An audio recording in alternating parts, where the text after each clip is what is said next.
ரோண்டு இருக்குன்னு நினைக்காதீங்க. இந்த சுண்டைக்காய் அவ்வளோ சத்து இருக்குங்க. 16 வகை காய்கறிகள் உள்ள சத்து இந்த சுண்டைக்காயில் இருக்குங்க. இது சுகருக்கு எல்லாத்துக்கும் அவ்வளோ நல்லது. நம்ம வயிற்றுக்கு அவ்வளோ நல்லது. புண்ணு ஆற்றும், அவ்வளோ நல்லதுங்க இந்த சுண்டைக்காயை. எப்படி கூட்டு வைக்கலான்னு பார்க்கலாம் வாங்க. ஒரு புடிச்சப்பொடி பருப்பு, ஒரு புடிச்சப்பொடி பாசிப்பருப்பு, ஒரு தக்காளி, இதை நல்லா குக்கரில் போட்டு 2 டம்ளர் தண்ணி வச்சுக்கலாங்க. அடுப்பத்தை வச்சு விசிலை போட்டுக்குங்க. நல்லா பருப்பு வந்ததையும் நல்லா இந்த பாருங்கள், நல்லா பருப்பு வந்திருக்கு பாருங்கள்.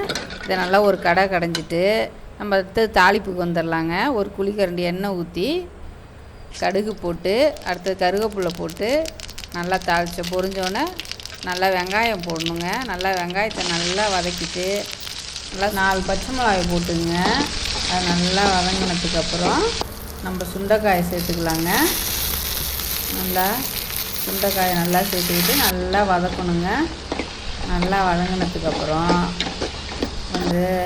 நம்ம 1 ஸ்பூனு 1/2 ஸ்பூன் மிளகாத்தூள் சேர்த்து நல்லா அதையும் நல்லா வதக்கிக்கணுங்க. நல்லா வதங்கினதுக்கப்புறம் இந்த பருப்பில் எல்லாத்தையும் சேர்த்துக்கணுங்க. சேர்த்துட்டு நல்லா அடுப்பில் வச்சு நல்லா ஒரு கலக்கிட்டு நல்லா இந்த பாருங்கள், நல்லா கொதி வருது பாருங்கள்.